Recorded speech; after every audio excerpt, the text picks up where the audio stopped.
Salve, salve. Hoje é dia de gravar o terceiro episódio dessa senda.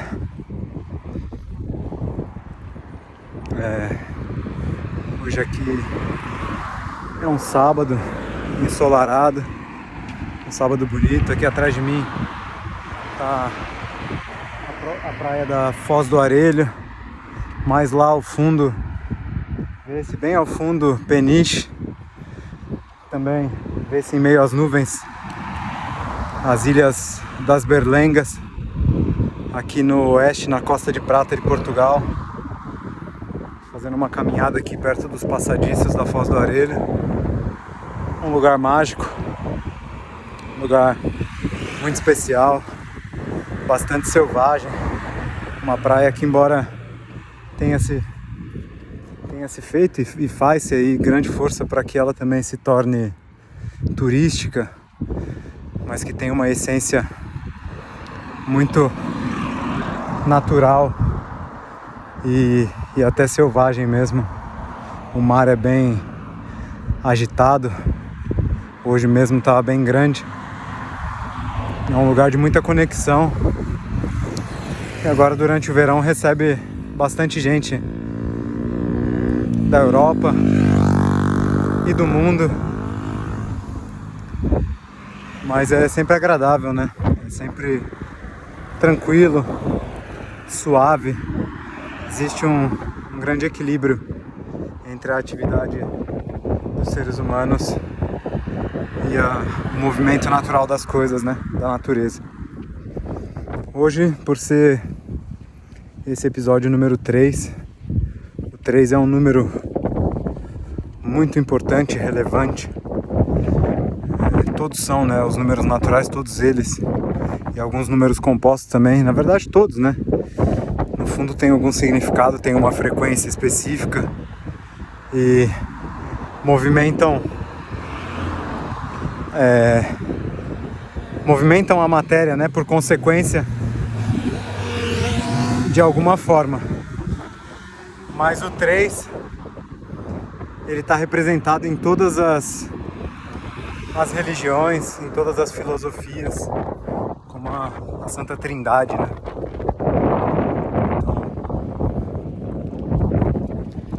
Então, podemos citar aqui a principal delas, que é Pai, Mãe e Filho, né? O Pai, Filho e Espírito Santo, ou ainda Brahman, Vishnu e Shiva, e muitas outras, né? Muitas outras. Nós poderíamos buscar aqui em todas as religiões, isso está representado de alguma forma. A Sagrada Família, né?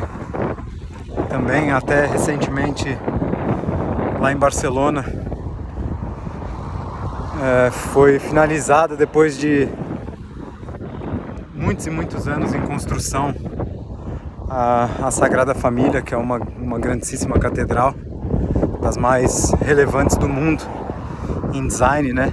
Pelas mãos do Gaudí, pelas mãos não, mas pela mente criativa do Gaudí, né? Tem toda uma peculiaridade na sua arquitetura e na sua energia também, na sua força.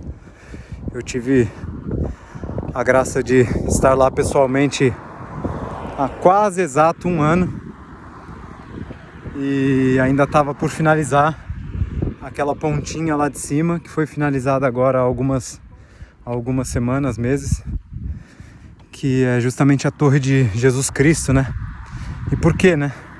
Por que essa pontinha final, o fim da realização desse magnífico projeto, chama a Torre de Jesus Cristo, né? Porque a realização é o próprio Cristo coroado, né? Como nós sabemos, o Cristo, né? Ele é um estado de consciência. Ele é um grau, né? Um nível de consciência alcançado e alcançável, né? O Cristo veio para, vamos dizer assim, habilitar o Cristo, no caso, na pessoa de Joshua Ben Pandira, né? Veio com a missão de habilitar esse estado de consciência para a humanidade. Ou seja, até então aquilo era inédito, aquele estado de consciência. Por isso o tamanho esplendor que ele manifestou e se tornou talvez o mais importante e mais popular ser humano que já andou aqui sobre a Terra até então. E a partir dali, esse estado de consciência se fez disponível à partida para todos os seres que nasceram dali em diante, né? Tava habilitado aquela capacidade, né? Aquele estado de consciência, assim como 500 anos aproximadamente antes já o Buda havia feito, né? O Siddhartha Gautama, lá na Índia, nascido príncipe Brahmani, né? Também já tinha habilitado o estado de consciência búdico, né? Que também é um estado mental que diz respeito à intuição, ao contato direto com o mundo das ideias. E esse mundo das ideias passou a estar disponível, só que como são os estados máximos, né, de consciência aqui nessa evolução na face da Terra, logo deu vazão a esse outro estado que foi o Cristo a seguir. Claro que logo, né, botando numa escala de tempo da humanidade, que é gigantesca e foge completamente a nossa noção, mas nesse espaço de tempo foi um espaço de tempo curto, de 500 anos aproximadamente, entre um estado de consciência e o outro, né? E aí o Cristo veio e manifestou esse estado que é de plenitude, né? De plena integração com o Pai, né? Ou com a vontade. E aí é que nós vamos chegar na Trindade, né? Porque nós temos a figura do Pai, que manifesta a vontade, as diretrizes, os arquétipos de perfeição, o norte, né, para a evolução humana, mostra o tudo que é possível, né? Porque tudo é possível, né? Mas tudo é possível dentro de estados de consciência, dentro de estados evolutivos. E essa vontade, ela vem sempre mostrar o tudo que é possível naquele momento e naquele estado de consciência. E aí isso passa por uma mãe, uma matriz, né? No caso a natureza, ou uma virgem, né? Como é alegorizado na história do Cristo. E por que disso, né? Essa mãe, ela tem o amor e a sabedoria, né? O perfeito equilíbrio na balança para dar origem a essa manifestação, a essa realização da vontade que é o próprio Filho ou Cristo, né?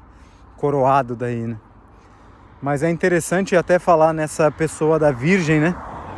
Por que Virgem, né? Por que esse termo, né? A Virgem Maria.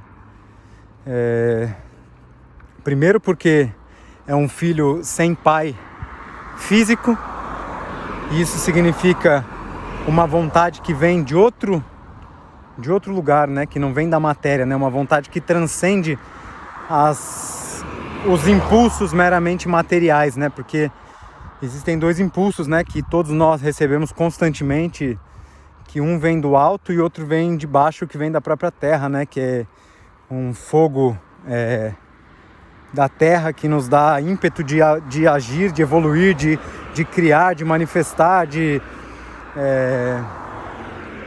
fazer acontecer as coisas na matéria, conquistar na matéria, mas que para que ele se torne produtivo e evolutivo e construtivo em termos coletivos e em termos de impacto real na elevação e progresso humano, ele precisa de uma ideia que venha do alto, né? Que é essa tal vontade que configura esse Pai na Trindade, né? E aí quando eles se unem nessa matriz, eles geram essa grande fogueira, né? Que é uma fogueira realizadora. Então esse número 3, ele tem diretamente ligação com a realização. Essa palavra realização, tornar real, está ligado diretamente com esse número 3, né? E aí, voltando ao termo da virgem, virgem porque a natureza se renova todos os dias, né? Então, todos os dias, quando nós dormimos e depois acordamos, tudo é novo, de novo, né? Começou novamente, então o sol se põe. Por isso que os momentos mais importantes que nós temos para interagir com o invisível, com o mundo das vontades, né? Onde elas estão, e o mundo das ideias, onde isso tudo está plasmado, e esperando que a gente libere acesso, né? Que nós estejamos receptivos para essas ideias, claro, com o devido preparo para desenvolvê-las, né?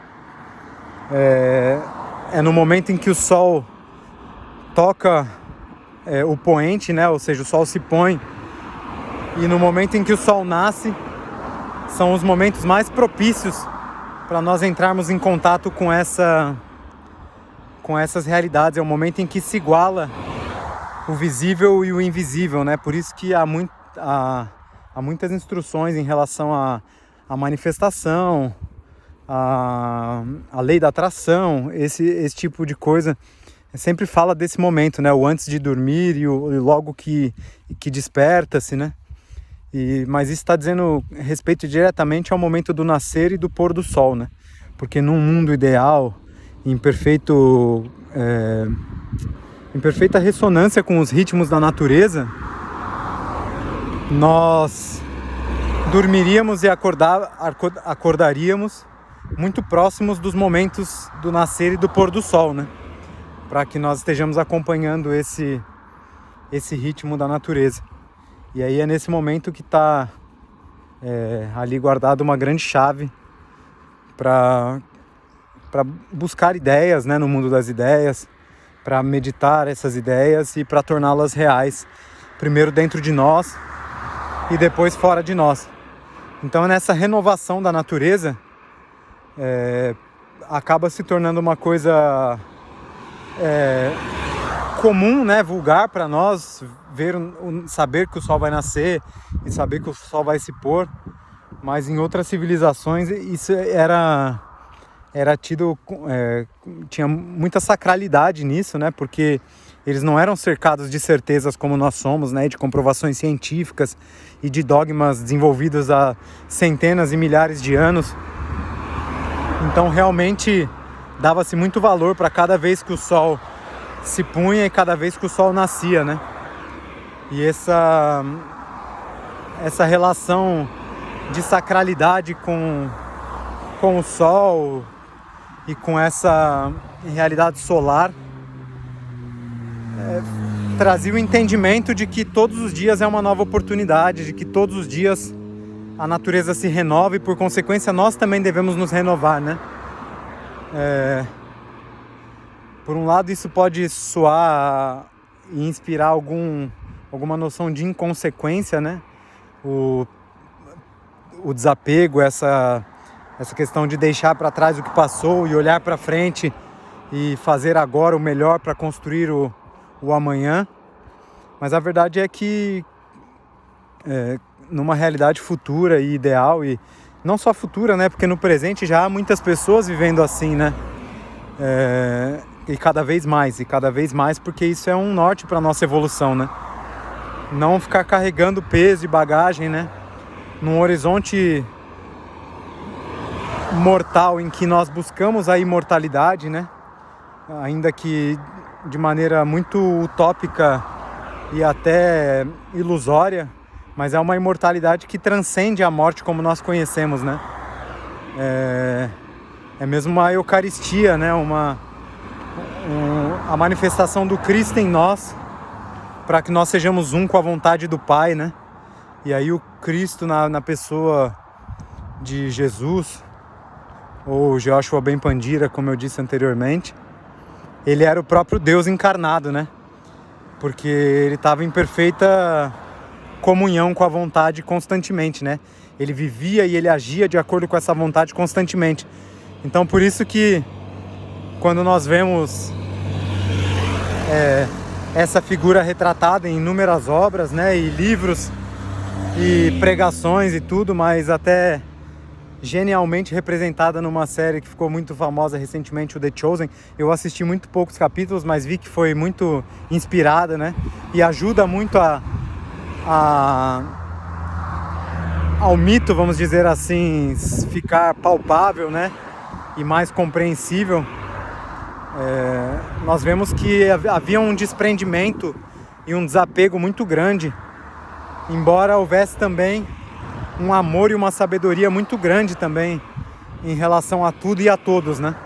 Isso porque era uma vida em constante conexão com essa vontade, então não precisava de grandes conjecturas, e nesse estado de consciência não há espaço para dúvidas, né? Não existe dúvida, né? Existe sim questionamento, que é você buscar mais conhecimento, se aperfeiçoar, buscar uma visão cada vez mais elevada, mais ampla, mais expansiva das coisas, né? Buscar ver as coisas por inúmeros pontos de vista antes de concluir e antes de realizar. Mas não há dúvida, né? Não há dúvida, porque a gente sempre sabe como agir, por que agir, em que momento agir, de que forma, né? Pro bem, pro bom e pro belo, que também é outra trindade, né? O bem, o bom e o belo como objetivo na nossa busca. Mas aí podemos elencar inúmeras outras, né? Mas eu acho que é o suficiente para nós conseguirmos olhar para esse número 3 de forma a entender que a maior representação disso é o Filho, é o fruto, né? É a própria riqueza manifestada em todas as suas formas. É o resultado de uma ideia, de uma vontade, de uma semente plantada, de algo que fecundou. E aí isso numa matriz, na natureza, na terra, na nossa própria mente e coração, feito esse balanço, esse equilíbrio, nutrindo